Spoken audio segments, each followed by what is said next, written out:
Ya, Alhamdulillah sudah kembali menerusi Rambai Pagi dan seterusnya kita akan membawakan segmen Bisai Tahtu di mana kita bersama dengan Yang Mulia Tuan Major Bersara Rusli bin Bujang iaitu konselor profesional di mana kita akan menyentuh mengenai dengan sihat jiwa, sihatlah minda. Jadi kita bersama dengan narasumbernya itu Major Bersara Rusli bin Bujang. Ya, Assalamualaikum Tuan. Waalaikumsalam warahmatullahi wabarakatuh. Wah, Tuan ya, apa kabar? Alhamdulillah sihat ya, Tuan. Bawa Intan ya, Sintan juga. Iya. Alhamdulillah. Dan rasanya ya kita jarang batas dah kita berjumpa dengan Tuan, tapi kelihatan lebih muda. Lebih muda ni Tuan. Mungkin ada tips ini. Tips ini tadi nanti. Tips kita akan bincangkan nanti Tuan. Mengenai ada kaitan ni dengan sihat jiwa. Sihatlah minda Tuan. Cukup menarik perbincangan kita di pada hari ini Tuan. Dan sudah tentunya bukan sahaja tadi kita mendengarkan sebuah lagu, bukan sahaja kita sebagai rakyat dan juga penduduk di negara Brunei Darussalam, namun yang lebih mempunyai cabaran yang lebih dalam lagi ialah kepada mereka yang berada di hadapan, di barisan hadapan, itu frontliners. Jadi Tuan, untuk pagi ini mungkin juga terbaik untuk mereka mendengarkan bersama ataupun menonton bersama ya. Bagi sihat jiwa, sihatlah minda. Mungkin kita terus serahkan bersama Tuan untuk menjelaskan ke mana hala tuju perbincangan pada kali ini Tuan. Silakan.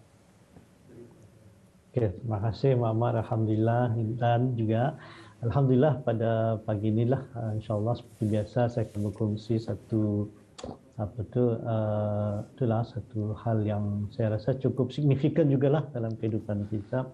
Dalam segmen Bisai Tahtu ini saya banyak mengupas hal-hal yang berkaitan dengan aspek pemikiran atau kognitif. Tapi dalam masa yang sama ada aspek dalaman katanya itu, atau mungkin dalam bahasa Melayu kita panggil sebagai jiwa lah kalian. Jiwa ni pun juga sebenarnya memainkan peranan yang sangat penting lah. Bila saya sebut jiwa tu mungkin macam kalau yang kata mempunyai jiwa kenegaraan, okay? So ini jiwa altruisme. Altruisme ni macam merasa seronok, merasa nikmat bila dapat membantu orang lain. Ini macam pada masa ni kan banyak kalangan generasi muda kita ni para sukarelawan yang berkhidmat bakti mereka kepada itulah yang memerlukan masa Covid ni lah. So di sana tu sebenarnya ada jiwa ataupun yang kata ni semangat lah yang mendorong itu. Dan semua orang bersedia. Ya, sebab bila ia bersukarela kan untuk menjalankan aktiviti dalam keadaan yang berisiko ni, artinya ia sudah bersedia untuk mengorbankan jiwa dan raganya betul. Jadi tidak semua orang ada macam itu. Hal sikap atau mentaliti ataupun jiwa yang mencuat itulah. So pada pagi ini fokus perbincangan saya itu lebih kepada aspek jiwa inilah. Apa yang sebenarnya membentuk jiwa kita ini sampai jadi macam itu. Bolehkah ia kata ini latihkan? Bolehkah kita ini kembangkan? Macam mana caranya? So inilah insyaAllah mudah-mudahan ia akan memberikan satu celik akal barulah kepada yang mendengarnya lah. Selalunya kan dalam bidang adanya sebagai kaunselor profesional, sebagai ahli sains sosial, saya ini selalu sering memikirkan mengapa manusia ni manusia yang sama, tapi kadang-kadang bila berhadapan dengan pelbagai ujian, pelbagai masalah dalam kehidupan ini, ada yang satu segi yang mampu menerima ujian itu dengan baik. Artinya yang punya daya tahan yang kuat, yang mantap. Tapi pada segi lain ada lagi satu jenis manusia ni yang somehow macam rapuh ataupun tidak mampu, tidak dapat menghadapi ujian itu. So kenapa ni? Sedangkan kita ni Allah Taala sama-sama menjadikan kita yang punya akal fikiran, punya jiwa yang sama. Okay? So ini yang adalah betul menimbulkan satu pertanyaan lah kepada diri saya lah, dan bahkan banyak pengkaji-pengkaji dalam bidang sains sosial inilah. Kalau balik semula kepada pikiran yang bercelarut ini, pikiran yang kacauan ni, kalau sudah pikirannya tu indah tenang, akan mempengaruhi jiwa yang tenang. Tapi persoalannya ini macam manakah? Adakah dari jiwa dulu, jiwa yang akan mempengaruhi pemikiran, atau pemikiran yang mempengaruhi jiwa? Itu yang menjadi persoalan ni. Jadi kalau misalnya kan sebelum menikahnya, saya pentingnya untuk selalu berfikiran positif. Okay? Pasal pikiran positif itu akan membawakan kepada tingkah laku yang positif. Nah, macam mana kalau jiwa itu yang selalu positif, selalu jiwa yang selalu indah tenang. Okay? Anda kata ya ayuhan nafsul mutmainnah, wahai jiwa yang tenang, ya kan? So artinya kalau daripada jiwa yang tenang itu akan melahirkan pemikiran, akan melahirkan tingkah laku yang tenang. So artinya ia lebih dalam lagi jiwa itu berbandingkan pemikiran. Tadi sudah ia akan mempengaruhi. Artinya daripada jiwa akan mempengaruhi tingkah laku, akan mempengaruhi jiwa akan mempengaruhi pemikiran, dan pemikiran itu akan lahir dalam bentuk tingkah laku yang baik. Bayangkan kalau kita ni selalu berfikiran negatif, pikiran-pikiran negatif yang akan membawa kepada kemurungan ataupun kerisauan daripada keadaan pada masa inilah. Kalau kata ni menerima keadaan COVID ini sebagai satu hal yang negatif, tadi macam-macam tu ulah-ulah kata ni akan melawan keadaan itu. Tapi kalau kata ni melihat dia sebagai satu hal yang positif, betul langkah-langkah tindakan-tindakan kerajaan untuk kata ni melakukan penjarakan sosial untuk dan sebagainya lah semasa COVID tadi. Kalau tadi melihat dia sebagai satu hal yang positif, tadi akan dapat menerima dengan baik. So itu balik kepada pemikiran dan kemudian jiwa tu tadi. Dan jiwa-jiwa yang dah terkawal ini yang kamu boleh membawa kepada kemurungan misalnya dan kerisauan lah. Jadi dari segi sains sosial timbullah macam pertanyaan, mengapa kita ni lebih banyak mengkaji hal-hal yang negatif ni bang? Apa akan jadi kalau tak kata ni ahli sains sosial ni tadi, ahli psikologi apa dan sebagainya mengkaji aspek-aspek positif ni. Contohnya daripada mengkaji tentang kemurungan, cuba dikaji tentang kindness, tentang kebaikan manusia ni. Okay? Apa yang akan berlaku dan kebaikan kita manusia ni sebenarnya dipengaruhi setiap hari, setiap masa ni secara sedar atau tidak sedar, kita itu sentiasa dipengaruhi oleh pemikiran keadaan-keadaan di sekeliling kita ni. Tahu tak Muammar dan Intan pernah saya sebut sebelum ini bahawa pemikiran kita ni setiap harian ni sekurang-kurangnya mempunyai 70,000 pemikiran bah. Kajian 70,000 banyak tu, 70,000 tu tadi berfikir setiap hari. Tapi sayangnya daripada 70,000 tu 98%, 90% besar tu 90% itu adalah pemikiran yang berulang-ulang bah. Pemikiran yang sama saja. Okey. Bahkan daripada 70,000 itu 80% adalah pemikiran yang negatif. So artinya macam seolah kata dia itu pemikiran negatif yang sentiasa ada dalam pemikiran kita ni. So itulah mungkin sebagai gambaran awal. So bayangkan macam mana kalau pemikiran tadi didasari oleh satu jiwa yang positif bah. So insyaallah jiwa yang positif ni akan insyaallah akan mempengaruhi pemikiran dan seterusnya akan mempengaruhi tingkah laku. Okay, mungkin itu sebagai Ammar dan Intan. Ya, alhamdulillah Muawarah, itu sedikit sebagai mukadimah yang telah pun tuan kongsikan. Jadi tuan, apa yang saya dapat fahami melalui penjelasan tuan sebentar tadi ialah kaitan antara kesedaran mendalam mengenai dengan kegiatan yang kita lakukan setiap hari, di mana telah pun dikongsikan tadi 98% ialah pemikiran berulang dan 20% pemikiran negatif Jadi kita juga ingin mengetahui mengenai dengan mindfulness ni tuan. Jadi mungkin boleh dikongsikan, mungkin ada cara-cara tertentu untuk membangunkan kesedaran ini dalam kehidupan kita ni. Betul-betul sekali. Terima kasih Intan. So itu yang sebenarnya lah pembincangan itu. Saya mau menjurus kepada aspek mindfulness ni, Bang. So mindfulness ni ataupun yang kata ni dalam bahasa kita ni kesedaran yang mendalam, kesedaran yang mendalam.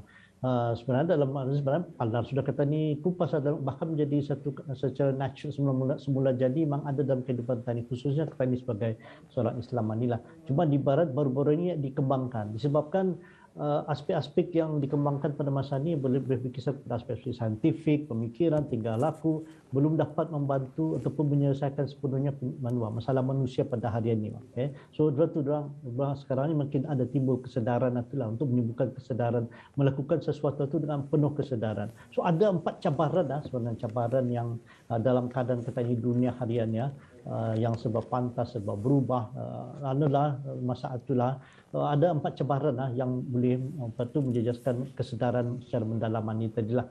So pertama tu tentang kita ini dalam hidup dalam masa yang penuh dengan berbagai bentuk gangguan, payah kita ni kan fokus sana dia memegang telefon, sana dengan ada macam-macam lagi lah.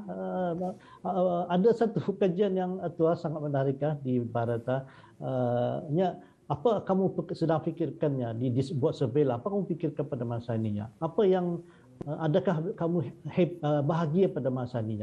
So daripada jawapan itu ternyata didapati daripada 20,000 orang itu 47% daripada orang dikaji ini, orang dewasa yang dikaji, 47% itu sebenarnya tidak memberikan perhatian daripada tumpuan itu. Atau yang tadi wandering mind itu, pikiran-pikiran yang merayau-rayau datang tu so yang temannya saya termasuk yang negatif ini. Jadi pikiran-pikiran yang dah terkawal merayau ini itu yang boleh membawa kepada kesihatan mental, boleh menjelaskan aspek kesihatan mental ke tadi lah. Kemudian cabaran yang kedua dalam keadaan dunia harian ni, loneliness. Subuh ketan ini kononnya sudah selalu connected disebabkan social media, disebabkan dari telefon apa.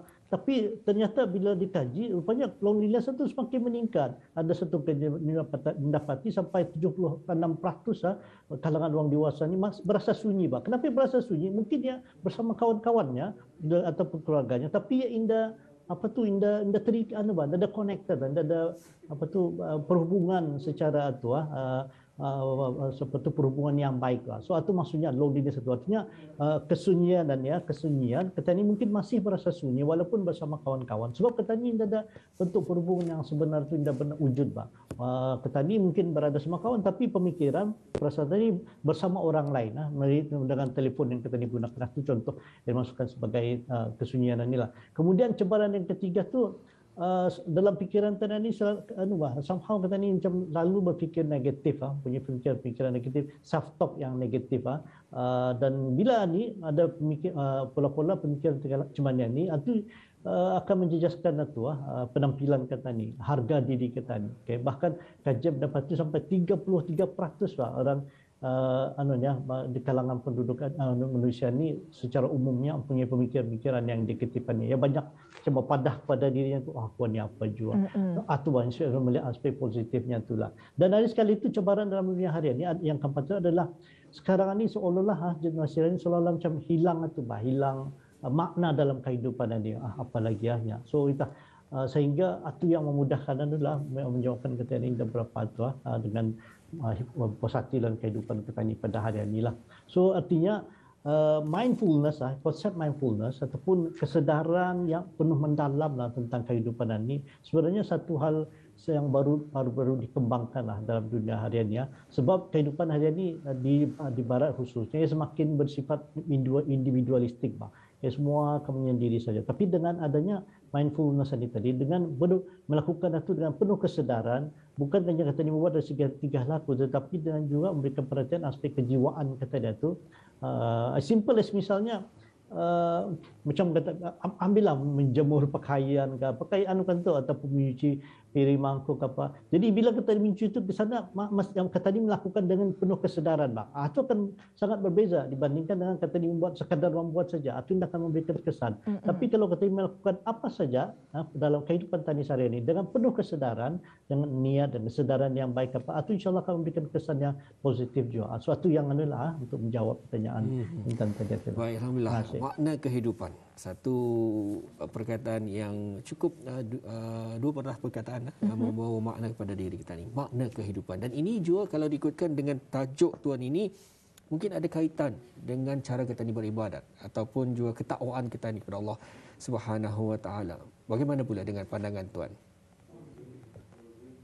Betul Mara. Ini sebenarnya yang salah satu yang ingin saya kongsikan ini. Ini macam salah satu finding penemuan saya tu sebagai ahli sains sosial ini saya banyak membaca buku, banyak kajian-kajian yang berasaskan dikembangkan di barat Tetapi bila kata ni tadi melakukan sesuatu dengan kesedaran itu mengingatkan saya kepada khusyuk Cuma bila kita bercakap tentang khusyuk ni selalu dikaitkan dengan solat dalam solat kita ni. Tetapi bila kita ni dibaca lagi balik semula ada dalam surah Al-Baqarah 45 atau wasta'inu bisabri wassalah wa innaha lakabiru illa 'alal khasyin. So maksudnya tu hanya dan mohonlah pertolongan kepada Allah dengan sabar dan solat. Dan solat itu sungguh badannya kecuali bagi orang-orang yang khusyuk. So konsep khusyuk ini kan, ini yang ingin saya tu lah, bila saya membaca tentang mindfulness, tentang melakukan sesuatu dengan penuh kesedaran, sebenarnya tadi orang Islam ini sudah awal lah diajarkan dalam untuk melakukan sesuatu itu, dalam contoh peribadatan katanya itu yang memberikan kepada aspek solat tadi, bila khusyuk itu dibuat dengan solat itu dibuat dengan penuh khusyuk, khusyuk itu artinya tadi dengan penuh satu dan penuh kepasrahan, kemudian dengan kerendahan hati. So bila kepasrahan, kerendahan hati ini kita ni lakukan bukan hanya dalam solat kita ni, dalam segenap segi bidang pekerjaan yang kita ni lakukan, kita ni melakukannya dengan kepasrahan jiwa raga sepenuhnya yang disertai lagi dengan sifat kerendahan hati, sama ada artinya sebelum solat, semasa solat dan sesudah solat itu khusyuk itu kita dihadirkan dalam kehidupan kita ni. Nah, insyaallah ini yang maksudnya itu tadi berikan kesedaran yang mendalam itu tadi. Itu yang saya maksudkan kalau sahaja kita dapat menghadirkan dalam setiap aspek kehidupan kita ini, bukan hanya sekedar dibuat tetapi dihadirkan kesedaran tadi, kepasrahan jiwa raga. Ini adalah satu hal yang baik untuk kedekuninya. So itu yang insyaallah boleh mendatangkan kebaikan kepada ketani, kepada tanilah, bukan hanya pada diri ketani sendiri tetapi juga dalam keluarga. So ringkasnya tadi khusyuk yang saya sebut tadi so maksudnya khusyuk itu adalah satu bentuk kepasrahan, satu bentuk kerendahan hati. Apabila kita diserahkan, insyaallah itu akan menjadi kebaikan kepada ketani. Ya, alhamdulillah. Saya perlu terus rumuskan. Ya, silakan Tuan. Mungkin sebagai rumusan masa kurang daripada 2 minit Tuan. Silakan Tuan. Alright, insyaAllah. Saya cuba menyelesaikan. Kalau tidak, saya buat macam mana saja. Muhammad dan Intan, buat macam ini. Dalam masa seminit lebih kurang. Cuba kata ni, hadirkan dulu. Macam hadirkan orang-orang yang sekeliling kata ni, yang kata ni sayang, punya kasih sayang kata ni kepada dia. Jadi cuba kata ni hadirkan sana, kata ni mengharapkan sesuatu kepada dia ni, Allah Ta'ala memberikan, menugerahkan kepada dia kesihatan yang baik, dijauhkan daripada kesukaran hidup.